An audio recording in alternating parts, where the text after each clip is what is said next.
Boa noite, minhas amigas, meus amigos. Estamos aqui de novo para um novo bate-papo, continuando a nossa conversa sobre a teoria do fato jurídico.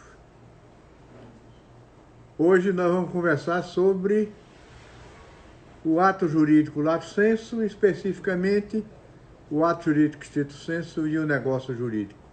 Fazer uma análise rápida disso aí. Veja, meus amigos, o ato jurídico lato sensu, ele muitas vezes ele engloba mais de uma situação. Como eu disse a vocês, há dois tipos, duas espécies de atos jurídicos só. É o ato jurídico stricto sensu e o negócio jurídico. No entanto, acontece que muitas vezes é possível juntar duas coisas dessas. Um ato jurídico stricto sensu mais um negócio jurídico. Por exemplo, quando se interpela alguém para incidir em mora. E nesse mesmo ato da interpelação, que é um ato jurídico stricto sensu, se dá um prazo para que aquela pessoa que esteja em mora consiga adimplir a sua obrigação. Então nós teríamos o quê? Um ato jurídico misto.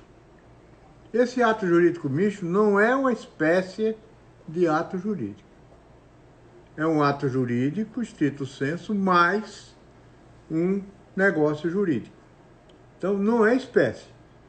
Fala-se também isso no direito administrativo, isso é muito comum, nos atos complexos e nos atos compostos. Que isso? Ato complexo é aquele em que vários atos são praticados em série, como se fosse um processo, e cada um desses atos é condição de validade do anterior, até chegar a um ato final. Por exemplo, nomeação de um funcionário público. Funcionário público, para ser nomeado, precisa fazer um concurso público, então se inscreve no edital, isso é um ato jurídico. O edital é publicado, é outro ato jurídico. Ele se submete ao concurso, é aprovado, declara-se aprovação. Depois disso, se faz a prova de quem se classificou, da classificação, e então se produz a nomeação.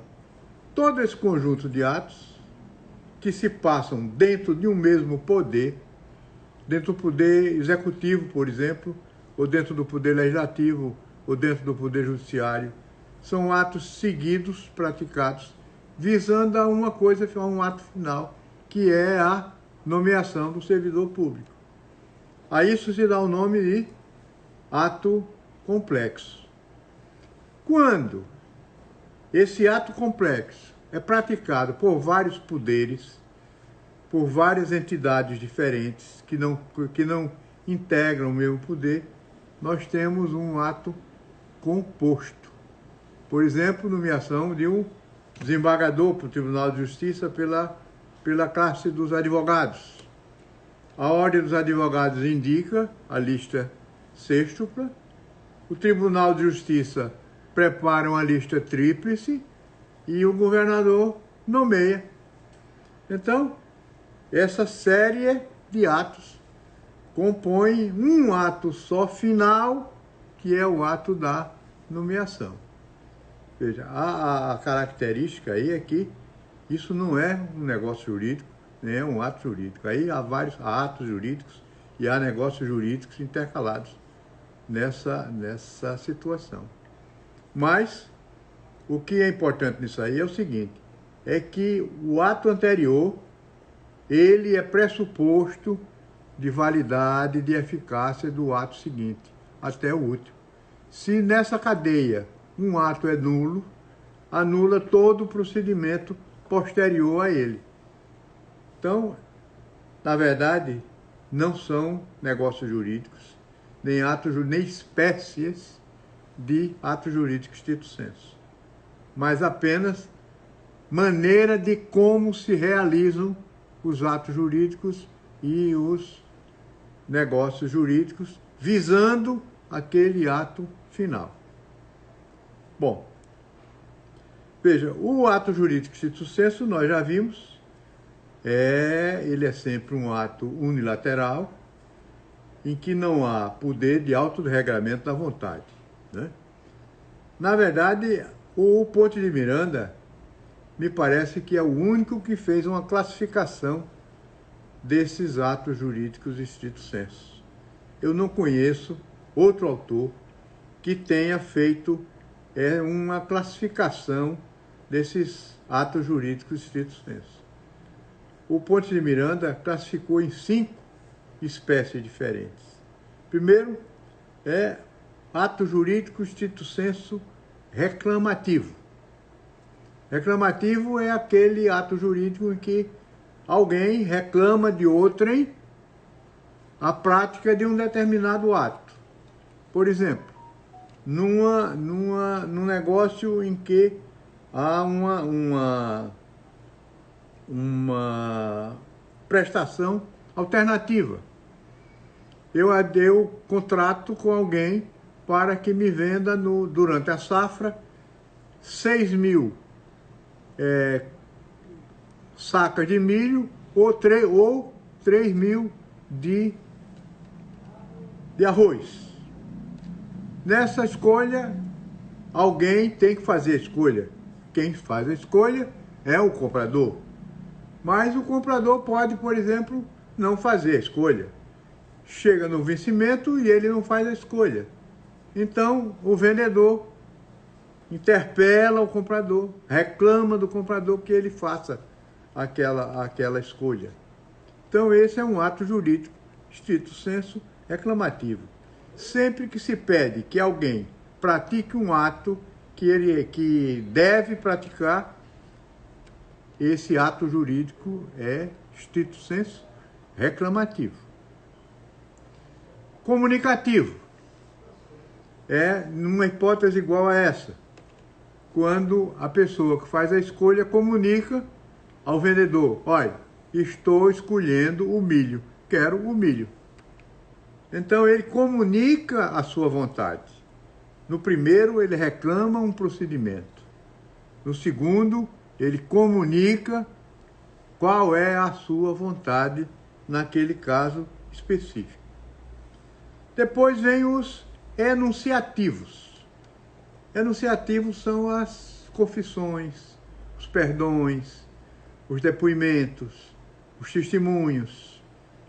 Quando você comunica, expressa, enuncia um conhecimento de uma situação específica. Reconhecimento de paternidade, por exemplo. Quando alguém fora do casamento, por exemplo, ou mesmo no casamento, mas fora do casamento é mais específico, comunica, reconhece a paternidade, a filiação de um filho seu, ele está praticando um ato jurídico stricto sensu enunciativo. Ele está enunciando que aquela criança, que aquele menino, que aquele homem, que aquela pessoa é seu filho. Quarta categoria são os mandamentais.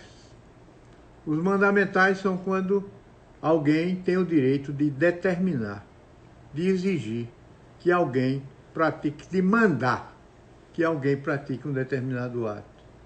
Por exemplo, no direito de vizinhança. O muro do meu vizinho está em ruínas. O meu vizinho não toma providência. Se aquele muro pode desabar para dentro do meu terreno e causar danos, atingir uma pessoa, matar um animal ou criar outro dano qualquer, eu então tenho o direito de notificá-lo, de interpelá-lo, para que ele conserte o muro, sob pena de, não fazendo, eu faça, por conta dele. Essa é a quarta categoria, os mandamentais. Vocês estão vendo que a classificação é segundo a manifestação, a exteriorização de vontade e a finalidade dessa exteriorização. A última categoria é exatamente os negócios jurídicos, os atos jurídicos, stricto sensu, compósitos. O que quer dizer? Eles se compõem de uma situação jurídica, de um ato jurídico em si, com manifestação ou declaração de vontade, e uma situação fática que se relaciona com ele. Exemplo disso é o estabelecimento de domicílio. O domicílio, quem estabelece a residência com ânimo definitivo num determinado lugar, ela estabelece o seu domicílio. Esse é um ato composto. Por quê? Compósito. Por quê? Porque ele se compõe do estabelecimento com ânimo definitivo. Aí está o elemento volitivo. O ânimo definitivo da residência, e a residência na situação fática definitiva. Outro exemplo é a gestão de negócio. A gestão de negócio sem o consentimento do proprietário, da outra pessoa de quem você está gerindo o negócio, é também uma espécie de ato jurídico stricto sensu compósito. Porque ele se compõe da vontade de gerir a coisa do outro e, ao mesmo tempo, a gerência em si, que é uma situação fática determinada. Bom, são as categorias que classificam o ponto de miranda os atos jurídicos stricto sensu. Como eu disse, pode existir, mas eu não conheço, pessoalmente, não conheço nenhum doutrinador que haja feito essa classificação dos atos jurídicos em sentido estrito. Agora nós vamos tratar então do mais importante tema dos fatos jurídicos, que são exatamente os negócios jurídicos. Veja, a gente já conversou aqui sobre a distinção entre ato jurídico stricto sensu e negócio jurídico com base no poder de autorregramento da vontade. O negócio jurídico há poder de autorregramento da vontade dentro de limites. Esse limite pode ser o mais amplo possível, quando eu posso até criar uma espécie nova, né? Os negócios atípicos, por exemplo, eu não tenho, o meu poder de autorregramento é amplo demais, eu posso regular da maneira como eu achar conveniente. Ou ser bem reduzida esse meu poder de autorregramento da vontade. Por exemplo, no casamento, qual é a minha opção de regular? Antes, você não tinha nem a união estável. Hoje, você já tem duas categorias para escolha. Você escolhe entre casar e estabelecer uma união estável. Depois, qual é, dentro do casamento e dentro da união estável, qual é o seu poder de estruturação da relação jurídica? Se não a escolha do regime de bens, por exemplo. É bem restrito, nestes dois casos, é bem restrito o seu poder, a amplitude do poder de autorregramento da vontade. Essa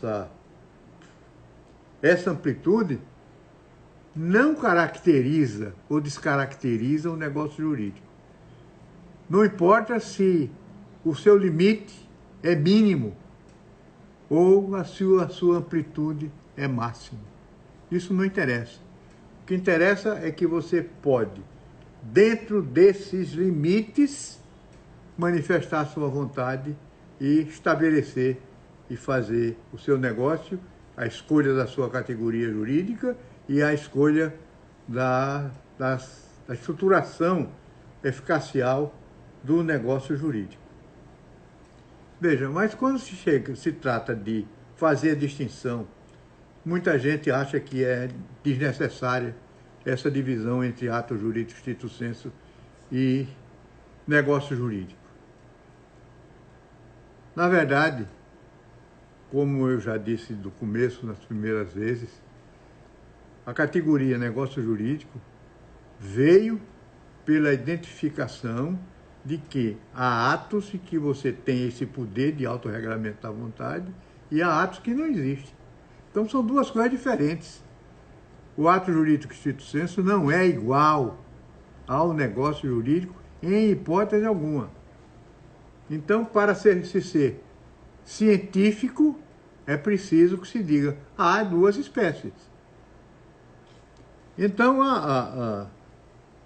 mas é preciso como? Preciso saber, além de tudo isso, como se explicou essa diferença dessas duas espécies.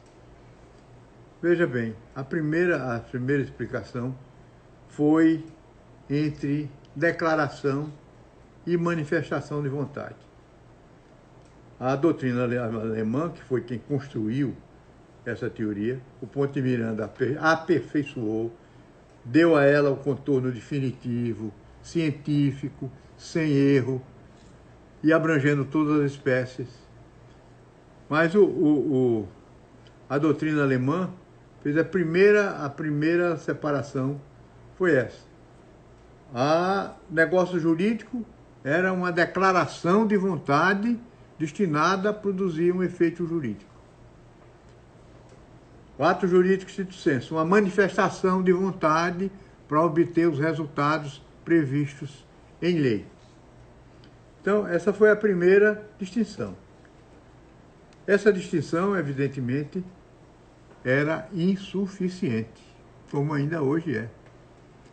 Existem situações de negócio jurídico em que você expressa, exterioriza a sua vontade sem declarar, apenas manifestando a sua vontade. Vamos pôr logo isso aí. Exteriorizar a vontade é tornar sua vontade externa, tornar sua vontade pública, conhecida dos outros. Então, há duas maneiras de você fazer isso. Ou você declara, então isso é uma exteriorização qualificada da vontade, dizer, eu quero isso, é assim que eu quero. Ou então, você simplesmente expressa a sua vontade sem declarar. Então é uma exteriorização não qualificada. Essa é a diferença que existe entre declaração e manifestação. Tanto uma quanto a outra podem compor suporte fático de negócio jurídico e de ato jurídico estrito sensu. Negócio jurídico, por exemplo, esse exemplo eu já dei na vez passada, na venda a contento.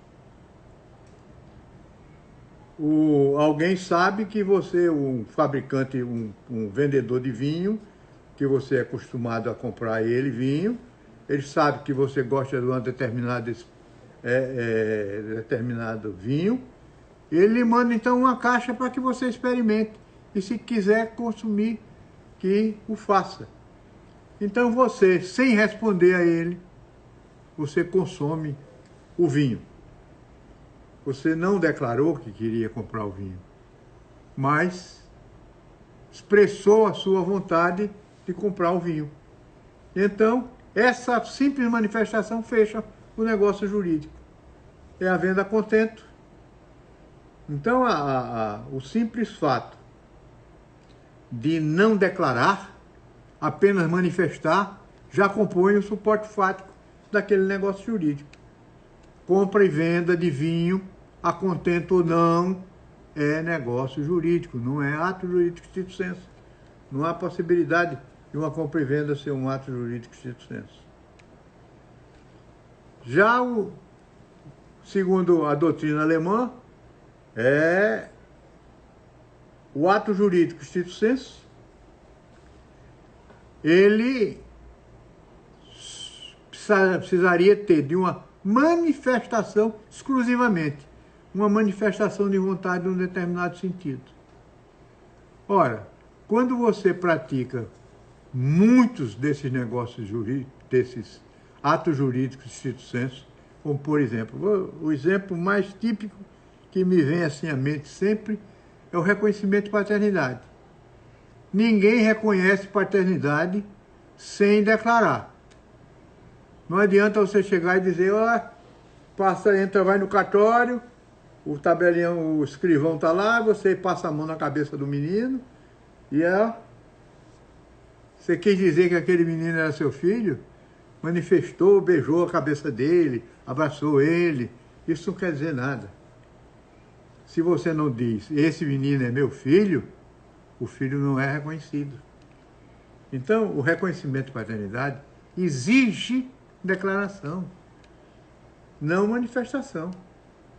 Eventualmente pode até ser por manifestação. Eventualmente.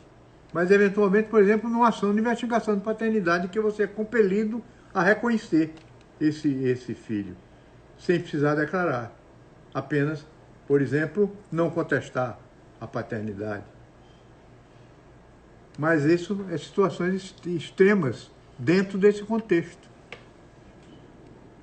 Então, essa distinção de que negócio jurídico tem que ser declaração de vontade, ato jurídico stricto sensu tem que ser manifestação de vontade, esse critério não é um critério científico e, na verdade, não explica o fenômeno, nem estabelece a distinção. A segunda explicação dada foi a de que, pela eficácia. Disseram os germânicos que negócio jurídico era uma declaração de vontade destinada a produzir efeitos jurídicos. Os efeitos jurídicos do negócio jurídico seriam efeitos ex voluntate, ou seja, efeitos decorrentes da vontade. A vontade é que criava os efeitos jurídicos. Ora, nós vimos aqui desde o começo que o Ponte Miranda mostrou isso com toda a clareza do mundo, que só quem produz efeito jurídico é fato jurídico. Vontade é suporte fático. Todo negócio jurídico tem como suporte fático uma exteriorização de vontade consciente e que é recebida como suporte fático pela norma jurídica. Não é essa vontade que gera o efeito final do ato jurídico, mas sim essa vontade mais a norma que a admite. Então, a norma incide sobre essa vontade, gera o negócio jurídico e ele gera a eficácia. Então, a eficácia jurídica, quando você diz que a eficácia é ex voluntate, você está ligando o suporte fático, que é a vontade, ao efeito. Você está eliminando, daquele processo, você está eliminando a incidência, está eliminando a norma jurídica e está eliminando o fato jurídico. O que é equivocado. É incompleta, porque não satisfaz a situação. E dizem o seguinte, já o ato jurídico stricto sensu é uma manifestação de vontade para obter efeitos pré-determinados pela lei. Você não teria, porque como você não tem o poder de autorregulamento, você não teria como mexer nos efeitos. Os efeitos são os já estabelecidos na lei. Então, esses efeitos do ato jurídico stricto sensu seriam efeitos ex lege, ou seja, por força de lei. É o contrário do que acontece com a explicação do ato jurídico. Enquanto o ato jurídico, o efeito seria da vontade, que é o suporte fático, aqui seria da norma jurídica. A norma é que geraria os efeitos. E nós sabemos que norma jurídica não produz efeito jurídico nenhum. A norma jurídica cria o fato jurídico. Esse é que é o seu efeito. Então, quando a norma incide, gera o fato jurídico e, consequentemente, a possibilidade de nascer o efeito. Mas se você liga a norma ao efeito, os efeitos são efeitos pré-determinados pela norma, esquece então a vontade e esquece então o fato jurídico e explica com deficiência o fenômeno. O fenômeno fica incompleto. Então, essas explicações que foram dadas, nenhuma delas serve. E o Ponte Miranda mostrou que a única distinção que caracteriza exatamente essas duas espécies é o poder de autorregulamento da vontade. Se existe o poder de autorregulamento da vontade, tem-se um negócio jurídico. Se não existe esse poder de autorregulamento da vontade, a sua vontade é só de expressar o suporte fático, sem outras escolhas de categorias, você tem um ato jurídico em sentido estrito. Então, a grande distinção é essa. Então, mas veja,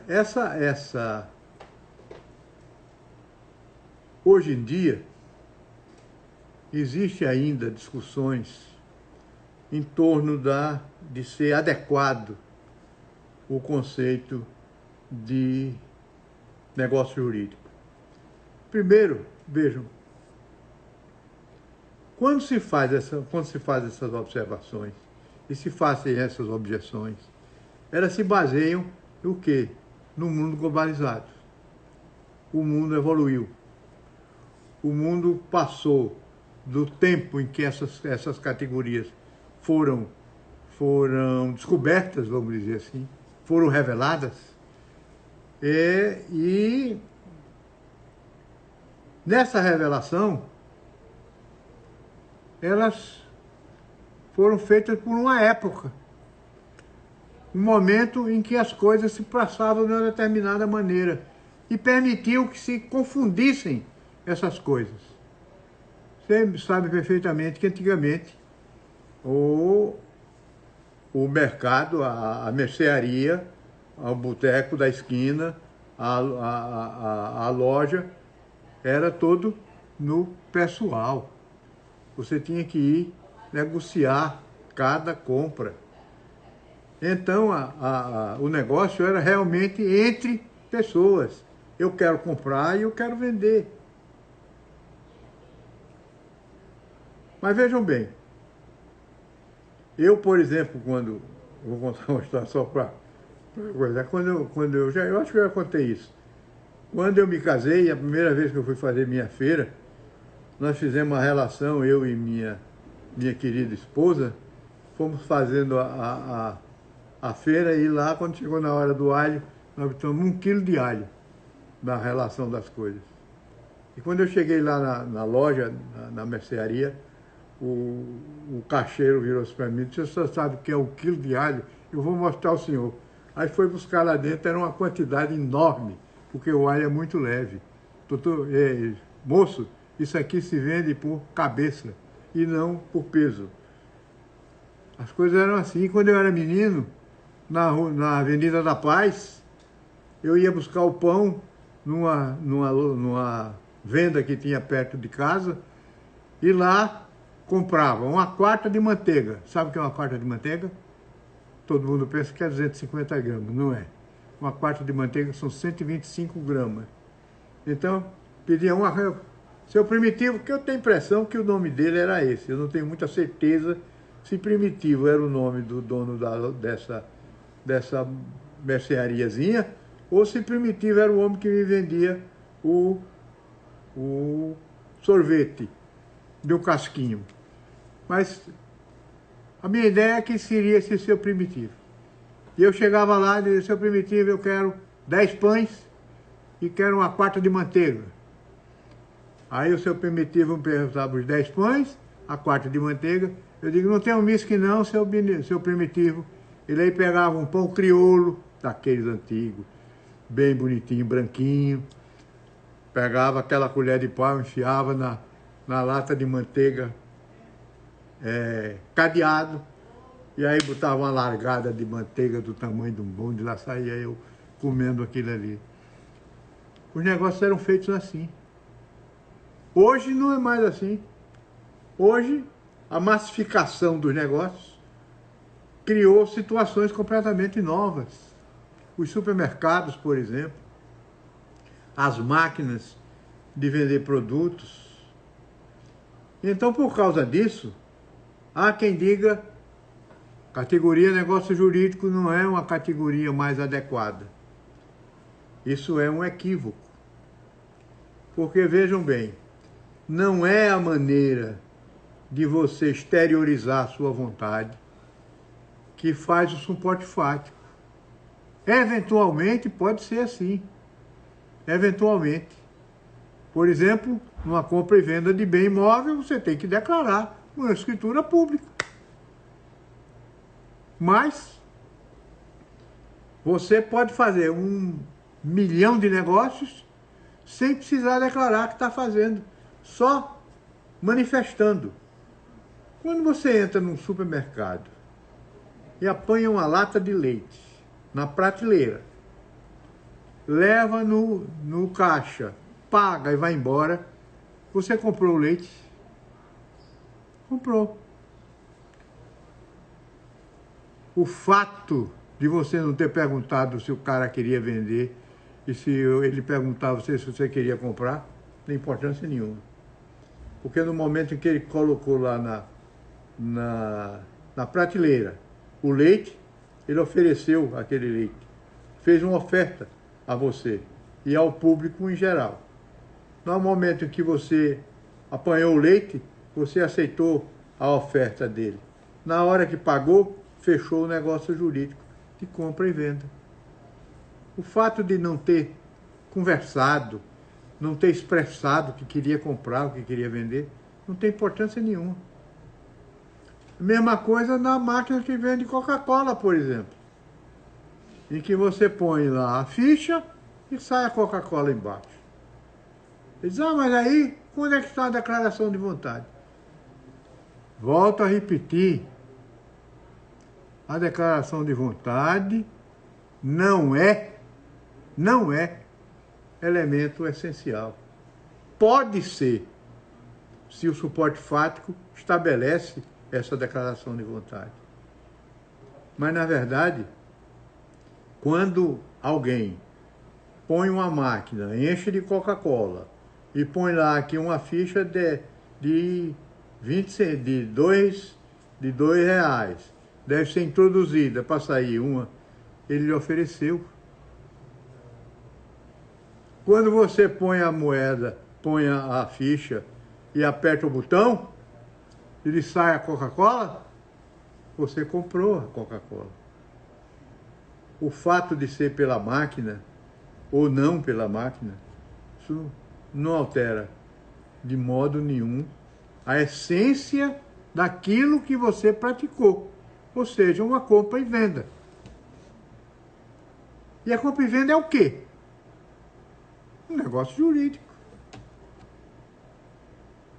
Mas não fica só aí, não. Há outras objeções que são opostas. Na verdade, vejam, o que acontece é que as pessoas, os juristas, costumam ser tradicionalistas. Savigny deu uma definição de fato jurídico lá na época dele.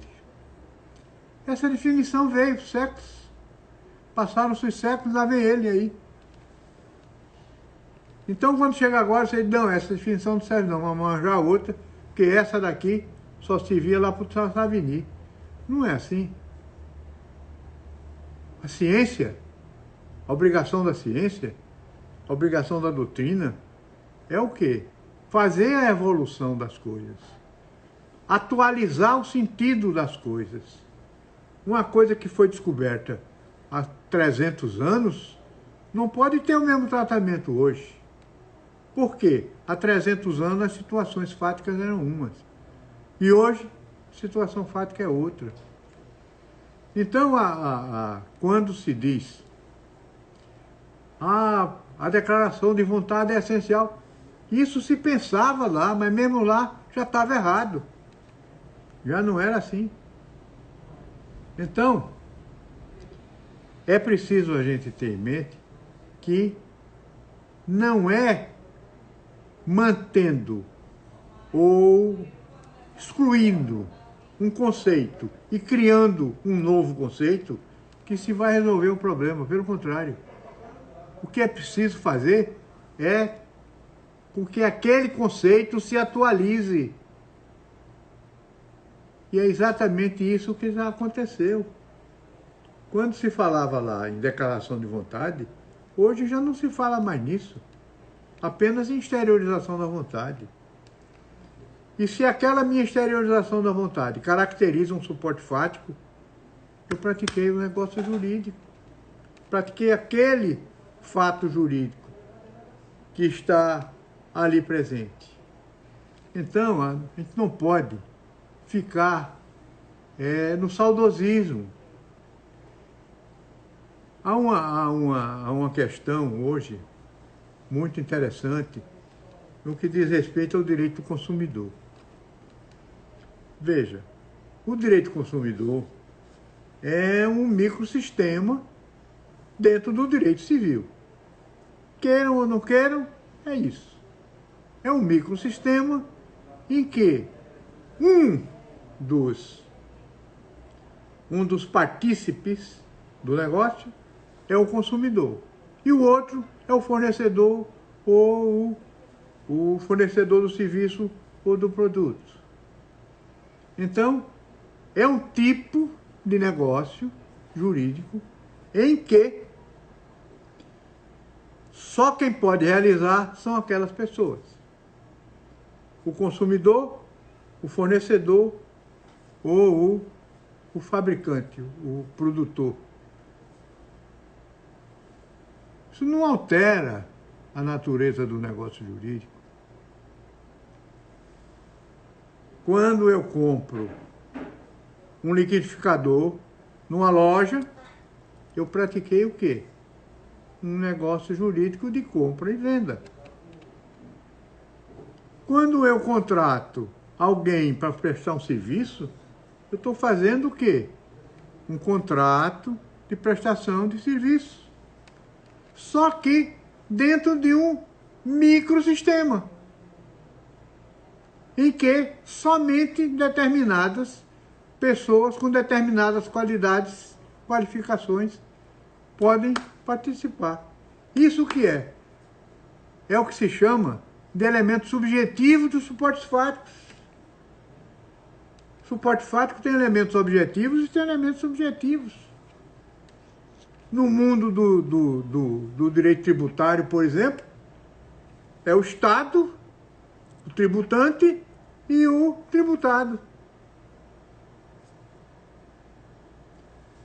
É diferente o suporte fático? Não.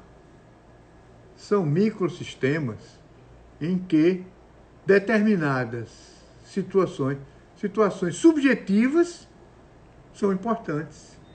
Elas que classificam, demonstram a existência daquele fato jurídico.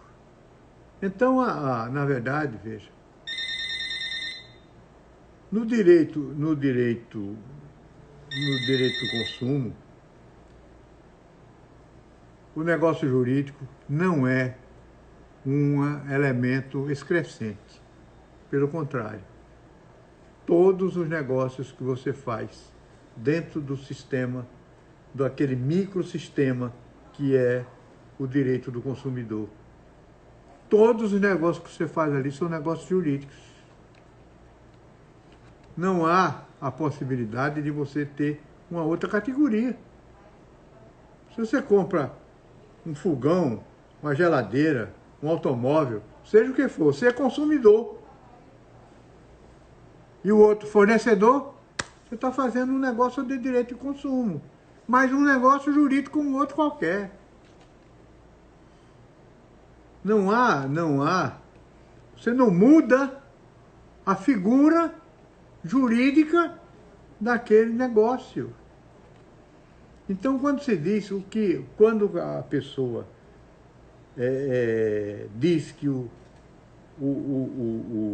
negócio jurídico é uma categoria inadequada, ele está pensando no negócio jurídico como os alemães falaram, como eles elaboraram, como eles pensaram. Quando não é isso que você tem que fazer, o que você tem é que atualizar o conceito, para que o conceito abranja tudo, porque a situação é a mesma, o suporte fático é o mesmo, é tudo a mesma coisa. Então, há outras objeções, por exemplo, há uma coisa engraçada, essa coisa, eu tive um certo problema com isso, mas o seguro obrigatório. Ele diz, o seguro obrigatório não pode ser um negócio jurídico. E eu fiquei com uma certa dificuldade de explicar isso. Mas depois eu cheguei a uma conclusão. Veja, o seguro obrigatório não é um negócio jurídico. O seguro obrigatório é um ônus. Categoria jurídica que muito pouca gente ouviu falar. Simplesmente faz de conta que ela não existe. Não se explica por que essa figura. Veja uma coisa curiosa. Há certas profissões que você, para exercê-la, você tem que pagar uma contribuição. Por exemplo, eu sou advogado. Eu tenho que contribuir anualmente para a Ordem dos Advogados. Os médicos contribuem para os seus conselhos. Os odontólogos, os farmacêuticos, os contadores, as categorias profissionais regulamentadas, todas elas, aquele que queira exercer essa profissão vai ter que pagar essa contribuição. Essa contribuição não é uma taxa. Ela não está vinculada a um serviço.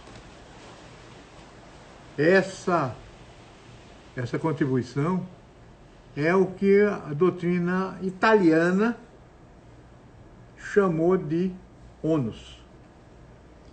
É um encargo que aquele que vai exercer uma determinada profissão ou uma determinada atividade, ele é obrigado a contribuir. Há um artigo escrito pelo ministro Eros Grau, brilhante ministro Eros Grau, meu queridíssimo, amadíssimo amigo. O ministro Eros Grau escreveu isso num parecer que ele deu para o Conselho de Farmácia, se eu não me engano, de São Paulo, em que ele analisou essa contribuição e mostrou que essa era uma figura nova, essa figura do ônus. Então, a maior objeção que eu sempre encontrei ao negócio jurídico foi o contrato. Não, é um contrato de seguro obrigatório. Você tem que contratar. Onde é que está o poder de autorregulamento da vontade? É que você não precisa. Você tem apenas que verificar que aquilo não é um contrato de seguro, mas é um ônus que você tem que pagar para poder ter um automóvel. Entendido?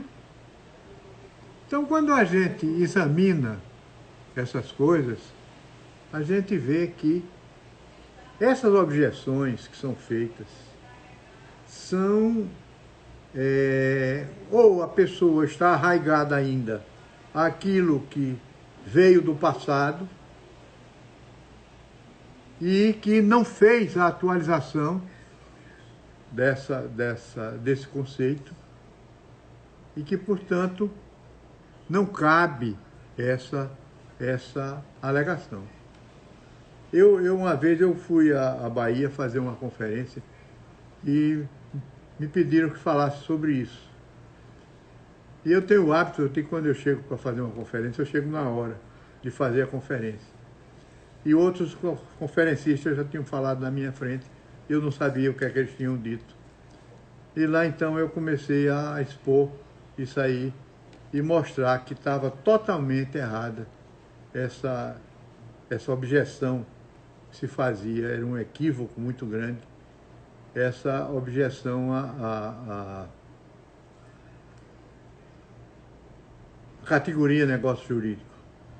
E eu notei que houve um constrangimento muito grande do auditório e da mesa.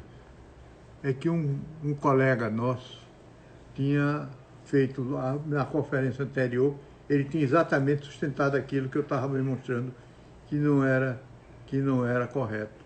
E eu não sabia, infelizmente. E quando vieram me dizer já foi tarde, porque o doutor já tinha saído com raiva e foi embora. Mas eu não fiz por gosto. E se ele se lembra disso, eu quero, e ele está me ouvindo, eu quero pedir desculpa a ele por isso aí. Então, meus amigos,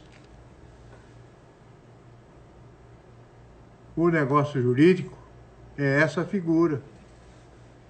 Essencial, é uma categoria universal.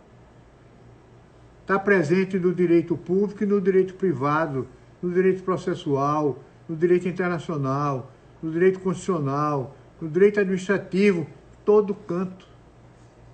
Porque é uma categoria universal. Então,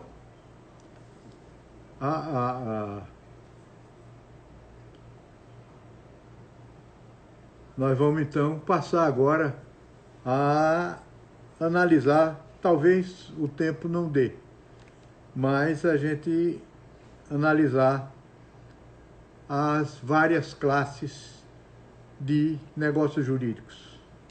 A primeira categoria, a primeira classe de negócio jurídico, primeira classificação é em negócios jurídicos unilaterais, bilaterais e plurilaterais.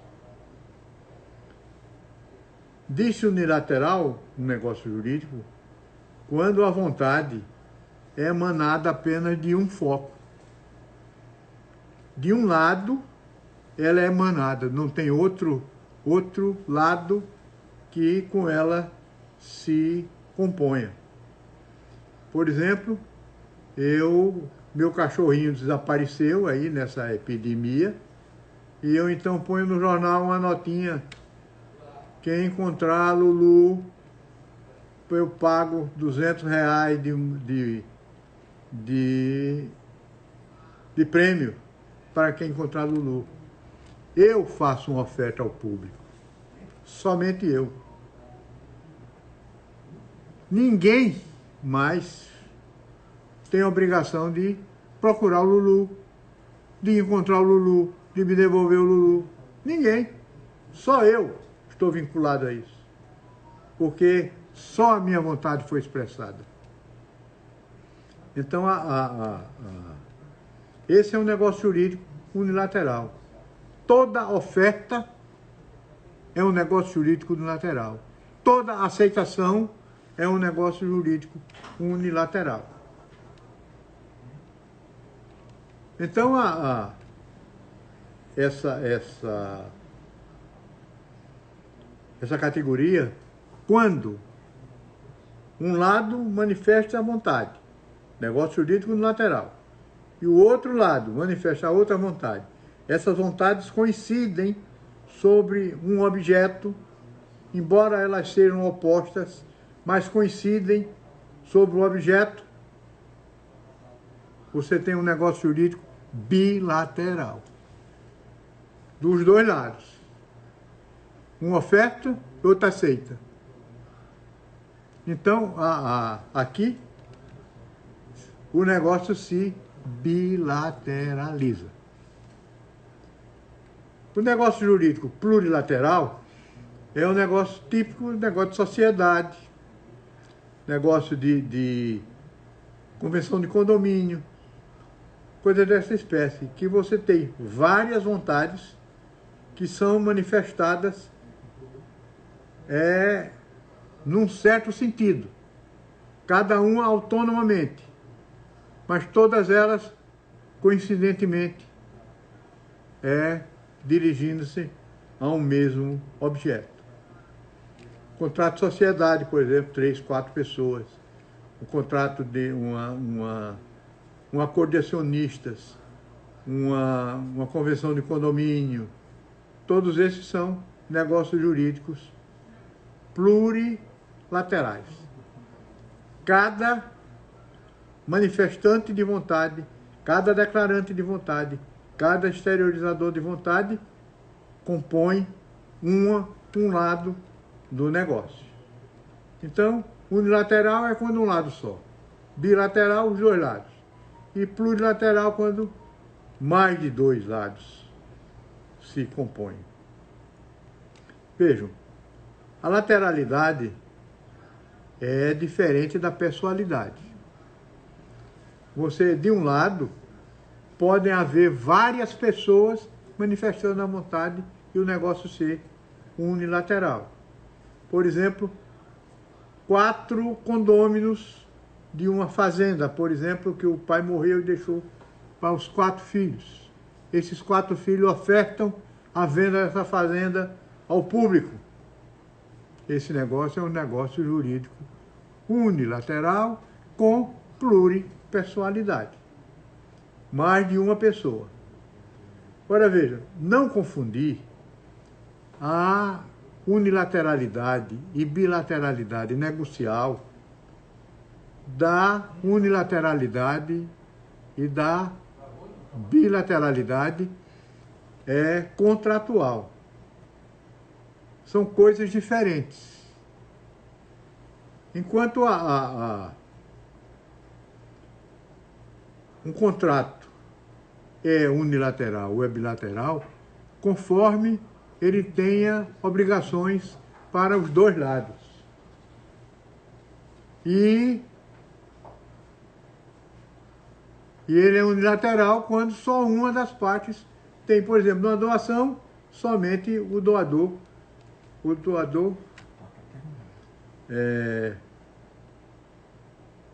tem a obrigação de cumprir o contrato, o outro só vai ser beneficiado. Então, nesse contexto, tem mais uma figura para concluir essa parte, que infelizmente são muitas categorias e não vai dar tempo, ao ato coletivo. Que negócio é esse de ato coletivo? É um negócio jurídico também? Não. O ato coletivo é um ato de formação da vontade coletivamente. Por exemplo, uma diretoria. Uma diretoria resolve vender um bem da sociedade. Então, a deliberação da diretoria é no sentido de vamos vender. Formar a vontade da sociedade. Aquela sociedade decidiu vender. Esse ato é coletivo porque foi um colegiado quem formou essa vontade. Mas a vontade aqui é da sociedade. Ponham isso bem em mente. E não do grupo. O grupo, quando delibera, forma uma vontade, que é a vontade da sociedade. Meus amigos, já chegamos ao fim. Por hoje, infelizmente, nós estamos aqui terminando e eu os convido para que na próxima quarta-feira estejamos aqui de novo. Então, nós completaremos essa parte da classificação dos negócios jurídicos e faremos uma análise do que se chama de ilícito, que é uma visão também do Ponte de Miranda diferente do comum, do corriqueiro, do dia a dia do direito. Muito obrigado, boa noite.